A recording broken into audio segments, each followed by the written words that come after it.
the girl happily changed into her most beautiful nightgown, because tonight was the happiest night since her marriage. Tonight she would finally be intimate with George. Charlotte and King George had held a grand wedding. After the wedding, George lived separately from Charlotte. He never came to Charlotte's palace again, but now should be their honeymoon period. If news got out that the king and queen lived separately, this would become the royal family's biggest scandal. So the queen mother had been closely watching their progress. She hoped Charlotte could get pregnant soon. This way the king's position would be more secure. So she summoned Lady Danbury. Lady Danbury was the only person who had seen the queen during this time.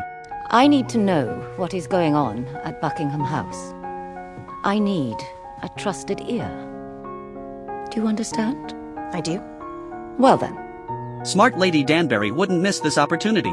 Finally the two seemed to reach some kind of agreement. At this time Charlotte numbly let the servants do her hair. After getting ready, she came to the dining room to eat, but was surprised to see George sitting across from her. The two greeted each other awkwardly. After marriage George had never eaten with Charlotte. She felt George's eyes only had stars in them. There was no place for her at all. But this time George personally took her to see stars through the telescope. Let Charlotte understand what he had been studying all along. He also hoped to start over with Charlotte, to make up for everything they had missed before. So George moved back into their shared palace. This would be the most beautiful night since their marriage. The next morning, Charlotte woke up happily, but George beside her was already gone. She thought George had gone out for a walk, but accidentally overheard a conversation between the Queen Mother and George. It turned out George had a change of heart, all because the Queen Mother had put pressure on him. All of this was to stabilize the crown. So she had been wrong. Everything that happened yesterday wasn't real. She left, but at this moment, George behaved very strangely. Could he really have some illness that was hard to talk about?